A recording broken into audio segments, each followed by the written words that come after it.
In the last video, I took you back to the past, which was really the present. In this video, we're really going back to the past. And I mean way back. Don't bother turning back the clock. This is before we had clocks. Before your dad was even born. The veritable land before time.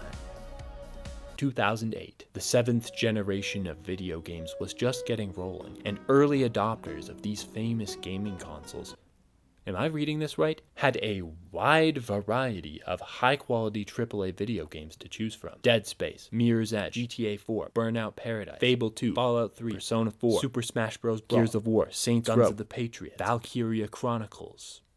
This is for the connoisseurs. 2007, on the other hand, was even better, and by a lot. Are these the games that came out in 2007, or did somebody sort by quality in the nowadays?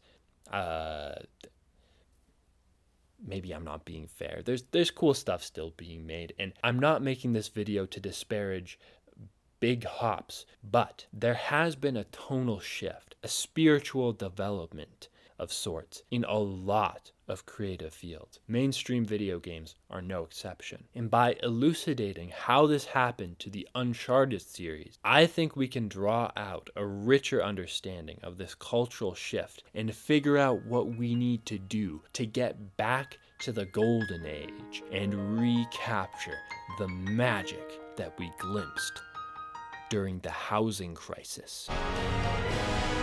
Alright, so let's put ourselves in Naughty Dog's shoes back in 2007. How do you stand out in a crowd of masterpieces, especially if your new IP for the next console generation is literally about a guy in a beige shirt? Different games tried different strategies to stand out in this era. Some relied on brand names or maybe quality. Some games tried to sexualize their characters or cartoonishly ramp up the vulgarity. Mirror's Edge decided it would include a color palette. Now that's thinking outside the box. What's the selling point for Uncharted Drake's Fortune? I put it to you that the cover, at least, is saying dangerous secrets and mysteries. Nathan is concealed in foliage and shadow. Artifacts from human history are framing his arm. And if you look very closely, a poor bastard is nestled in the shrubs. The later games would take on a more globe-trotting feel, but in Drake's Fortune, you blindly explore one hostile and sometimes eerily quiet island with catacombs, churches, and fog. The characters kind of steal the show in the end, but the initial hook is about conspiratorial, dangerous, uncharted secrets. So look, when Drake sailed into the Pacific, he took the Spanish fleet completely by surprise. He captured their ships, he took all their maps, their letters, their journals, and he recorded everything in this diary. Okay, but why should I care about secrets, Nathan, when I have gambling debts and a cigar to worry about? Because, Sullivan, like Indiana Jones before him, Uncharted is seeking out secrets of a divine, biblical import, the defilement of which results in horrifying consequences. And it is something that man was not meant to disturb. The climax of Uncharted 1, like a scene out of Gravity's Rainbow, explores how the sacred boundary between life and death was violated in these classified Nazi experiments. Not until The Last of Us would Naughty Dog get this spooky again. Among Thieves also has history stuff framing Nathan on the cover, and he's not even wearing beige this time. That's how you know they mean business. This time, the sacred traditions of Nepal and the Himalayan mountains are the uncharted playground for Nathan Drake to almost defile, but then not at the last minute, so the villains can do it instead. Shit, did I do that? I see what you're doing. That is very clever. Uncharted, of course, unless you're an educated member of the relevant tradition. There really are legends in Tibetan Buddhism and other traditions about a Chintamani stone, or stones, fallen from heaven and considered to have spiritual powers, banished to a mystical realm called Shambhala. Please bear in mind that I got this off of Wikipedia, but here's a quotation from a sacred Gaudiya Vaishnavist Hindu text, which seems to imply that Chintamani stones, plural, are perhaps symbolic of or connected to some higher level of spiritual attainment that we can pretty safely assume neither Nathan nor Lazarevich have sufficiently attained. So it makes some sense that the city begins to crumble to pieces just about as soon as they sneeze within its boundaries, especially because despite Western interpretations of these myths, Shambhala, Atlantis, and certain other lost cities or civilizations probably have a metaphorical component to their legends, referring less to physical ruins or cities for all the good it does us, and more to spiritual states or cultural golden ages. Just like El Dorado was not a place in Drake's fortune, but a curse about the confluence between greed and immortality. All of a sudden, the Uncharted series is dealing in more sophisticated ideas than for the longest time I ever gave it credit for. Among Thieves picks up right where Drake's fortune left off, in commentating about these strange and dangerous Western interpretations, specifically by once again highlighting the role that Germans from decades ago played in trying to uncover the same lost secrets that Nathan Drake is chasing after, even though it doesn't look very safe. Carl Schaefer here seems to have learned his folly and turned to the light side, but his essential role is to impress upon Nathan that it's worth the effort to stop Lazarevich, because on some level or another, certain of the stories about the Chintamani stone are historical and real. Drake, you have to believe. And in the third game, you straight up translate occult languages and swindle the Illuminati. Here's a 30-minute video essay on specifically that topic. Maybe check it out after this one, and subscribe to the channel if you believe in discussions like this. Lots of people like to say that video games are art, but if that's the case, then I believe they deserve to be talked about as though they are art, and given that level of gravity and respect. Maybe not big hops. But anyway, what is the Uncharted series about? Well, it is about the confluence of treasure hunting with German, British, and I don't know, maybe Italian espionage with global spiritual secrets guiding the narrative, right? This whole series is basically a really vivid and fleshed out exploration of the cursed mummy trope from popular culture. At least, that's what the series was as Amy Hemming conceived it.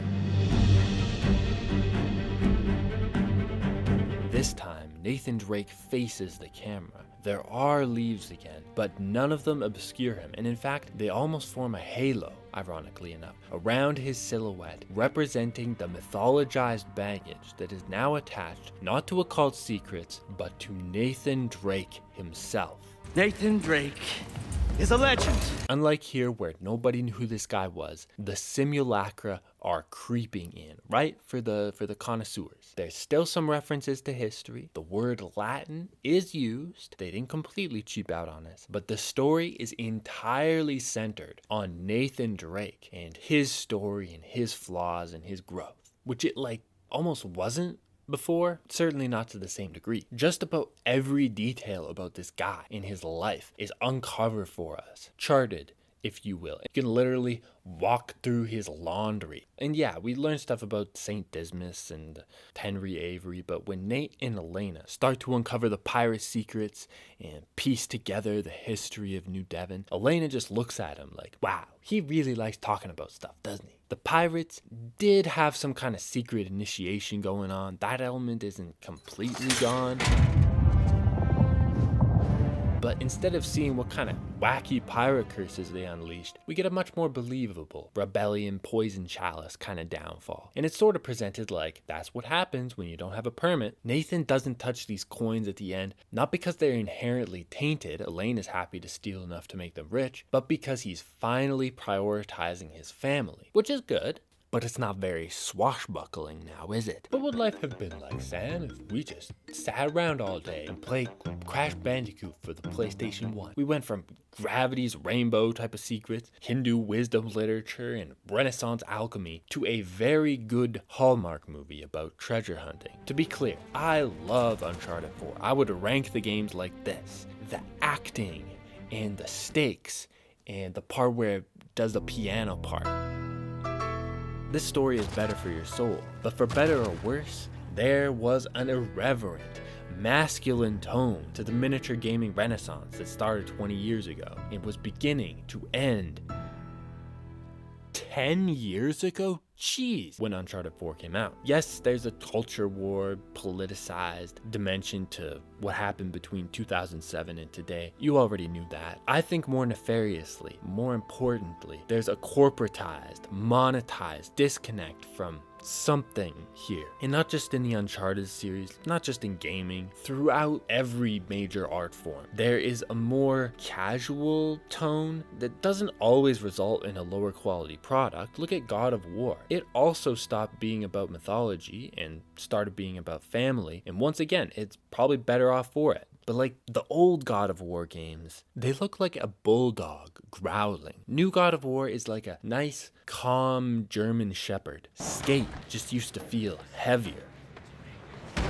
Team shooters used to have blood. Halo looked like this because that's what video games had to look like. Now Halo looks like this because that's what Halo looks like. Even like Mario Kart is going through the motions. The first Mario Kart game came about because they used to have this plumber character, and they sat down and they were like, what's some cool stuff that a plumber could do? Now there's no plumber. Now we have Mario Kart the franchise, and it has to be the same as it was or different to how it was in a certain way because it reflects on the brand Mario Kart. When it was still about a plumber, the film adaptations reflected that. Now it's not about a plumber. It's about Super Mario Tum. And so the movie is just a cutscene that's designed to be famous. Even YouTube used to have that dog in it. Back when Uncharted was still being made, you could find videos like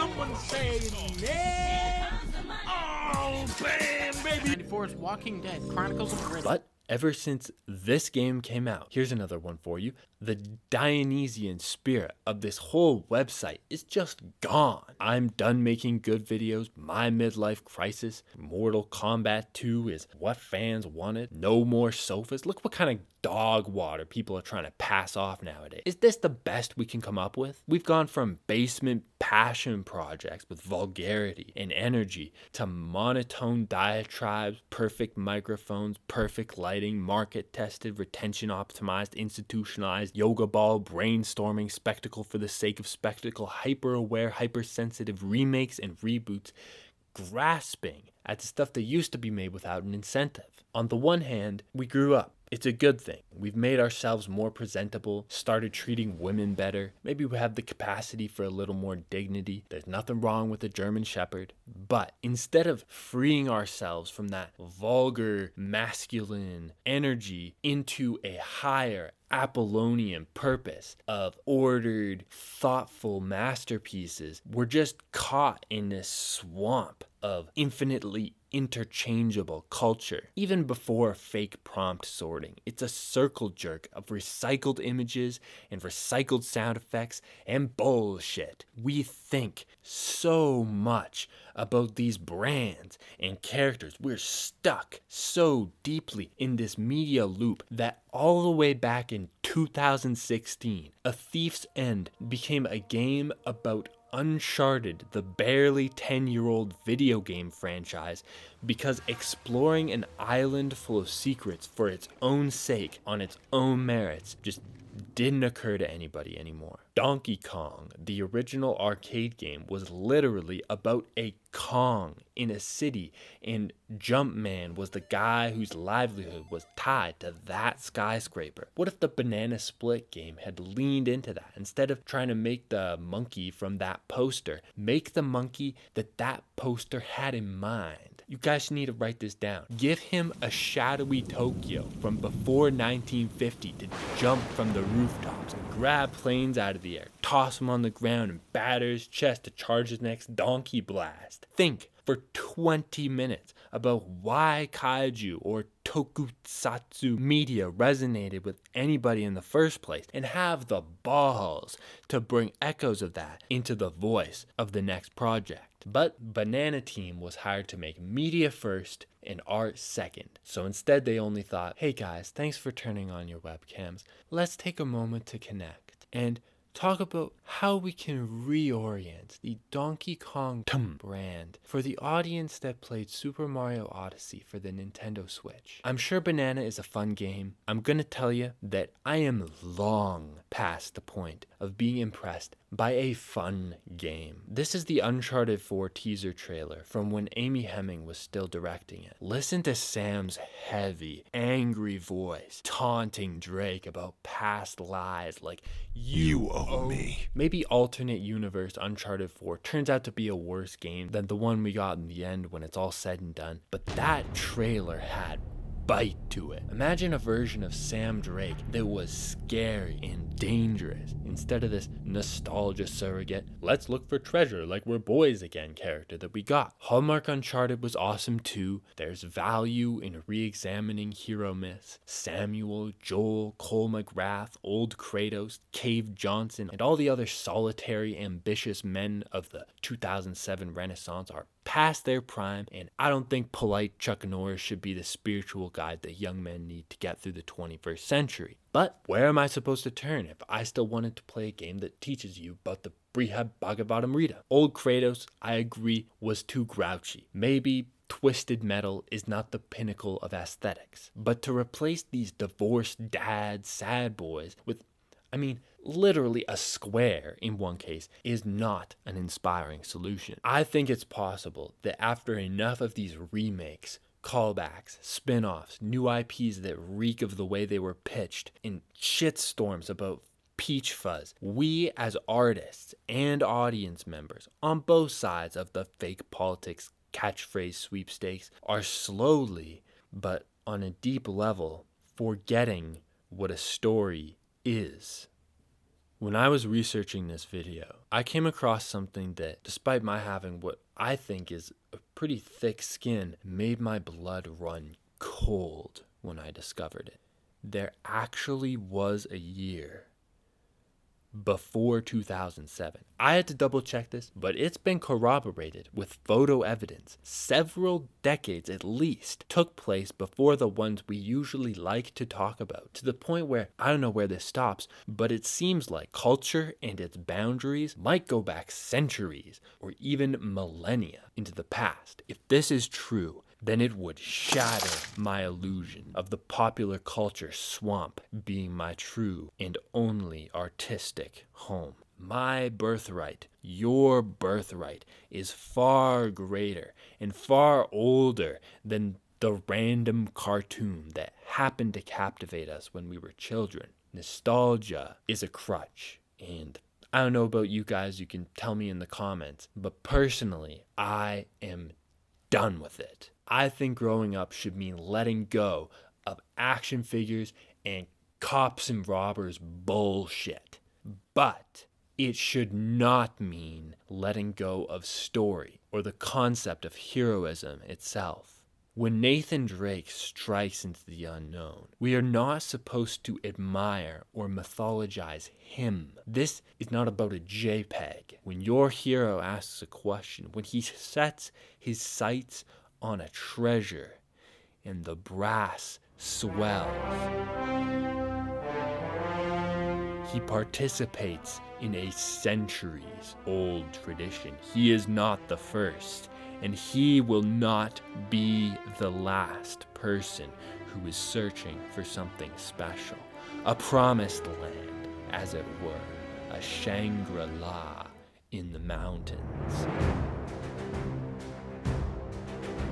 But it is not about his legacy or his muscles or hers.